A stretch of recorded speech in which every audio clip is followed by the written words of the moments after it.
Jumat Agung.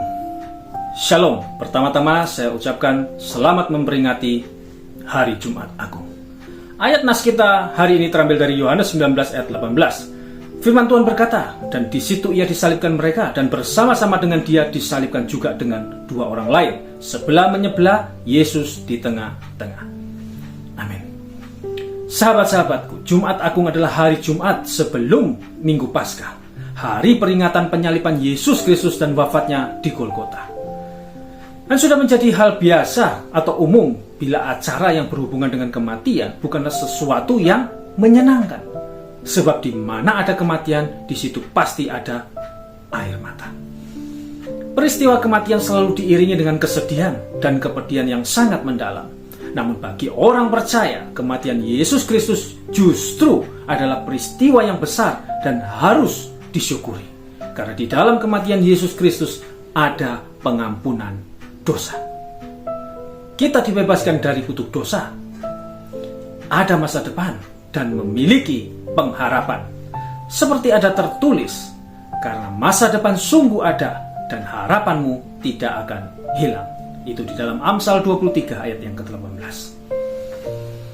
Sahabat-sahabatku, kematian Yesus Kristus yang berarti sorga itu bukan hanya angan-angan, tetapi menjadi bagian yang pasti bagi anak-anak Tuhan.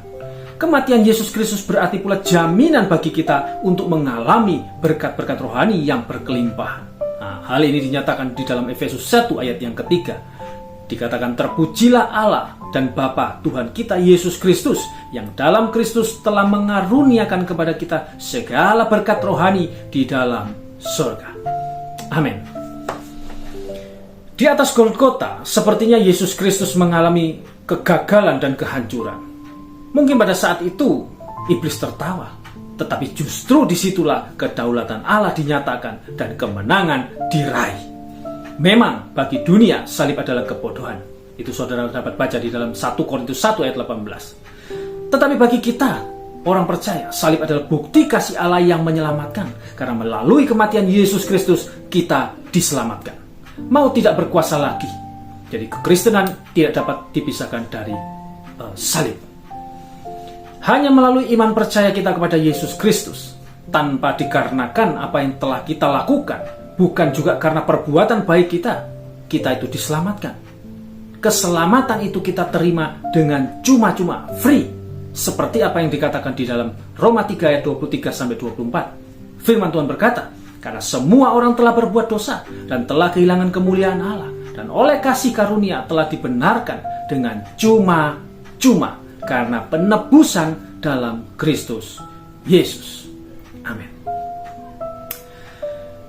Sebagai orang-orang berdosa, kita tidak sanggup membebaskan diri dari kutuk dosa, dan hanya melalui penumpahan darah Kristus di atas kayu salib inilah dosa-dosa kita ditebus.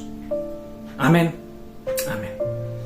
Hari ini kita mengenang kematian Kristus di atas kayu salib, mengingat kembali semua pengorbanannya saat dia membayar atau menebus segala dosa kita, orang-orang yang percaya kepadanya.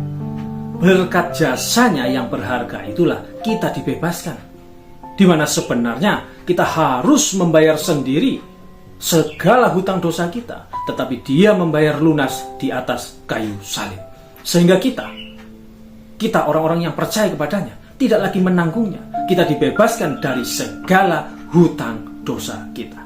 Nah, sekarang saya mau coba tanya di sini, siapa di sini yang kira-kira tidak berdosa? Pasti tidak ada. Ya, tidak ada. Semua dari kita pasti adalah orang berdosa. Tetapi karena Kristus, dosa itu tidak lagi diperhitungkan. Saudara mau dosanya diampuni? Mau dihapuskan? Dosa Anda tidak mau diperhitungkan lagi oleh Allah? Percayalah pada Tuhan Yesus Kristus sekarang juga dengan sungguh-sungguh. Maka saudara bebas dari segala hutang dosa saudara. Apa yang seharusnya saudara tanggung, tidak saudara tanggung lagi. Karena dia, Yesus, sudah menanggungnya di atas kayu salib. Dia rela mati bagi kita semua yang percaya kepadanya. Amin. Amin. Ingat, tanpa kematian Yesus Kristus tidak ada jalan keselamatan bagi umat manusia di muka bumi ini. Haleluya. Amin. Selamat memperingati Jumat Agung. Soli Deo Gloria. Tuhan Yesus memberkati. Shalom.